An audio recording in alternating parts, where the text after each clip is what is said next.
El incidente del Paso Dyatlov, el misterio de los Urales. 1959, 9 excursionistas emprenden una travesía hacia los montes Urales, sin saber que jamás regresarían. Lo que ocurrió en la ladera de la montaña de la muerte sigue siendo un misterio, un enigma rodeado de sombras y teorías inexplicables. ¿Qué los hizo huir en medio de la noche, descalzos, en temperaturas de menos 30 grados centígrados? ¿Qué fuerza los golpeó sin dejar marcas externas? Bienvenidos al misterio del Paso Dyatlov. 9 jóvenes experimentados en montañismo, liderados por Igor Dyatlov, iniciaron su travesía el 23 de enero de 1959.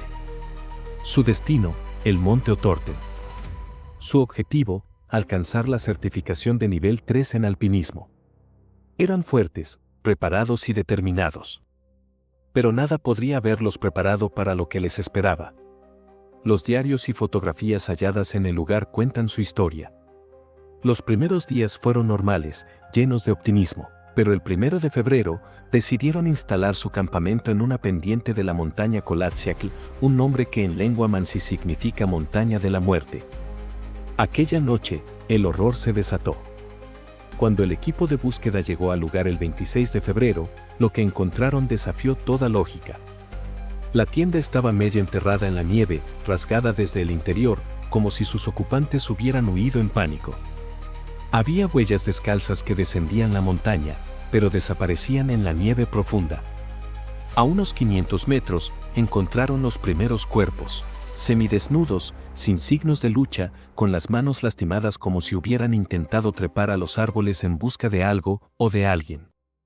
Otros 4 cuerpos aparecieron en un barranco cercano meses después.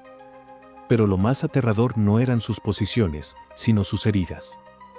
Las autopsias revelaron algo inquietante. Algunos murieron por hipotermia, pero otros, por golpes internos de una fuerza imposible.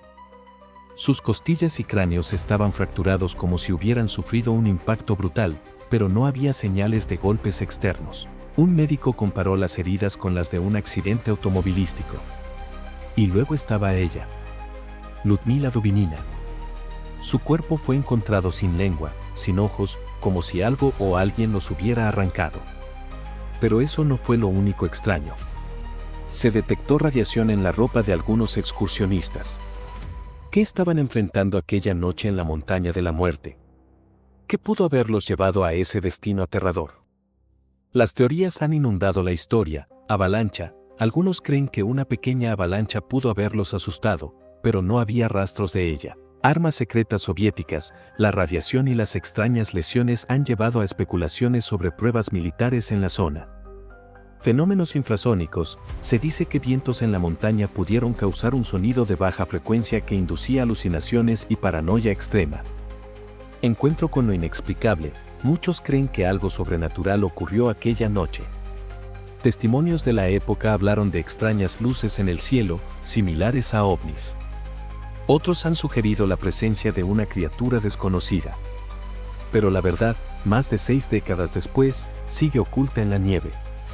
En 2019, el gobierno ruso declaró que la causa más probable era una combinación de avalancha y desorientación por hipotermia. ¿Pero acaso eso explica la lengua arrancada, la radiación, las fracturas imposibles? El Paso de Dyatlov sigue envuelto en un halo de misterio. Algunos dicen que si escuchas el viento en la montaña de la muerte, aún puedes oír los gritos de aquella fatídica noche. ¿Fue un simple accidente? ¿O algo más se esconde en las sombras de los Urales? Déjanos tus comentarios y no olvides suscribirte para más misterios como este.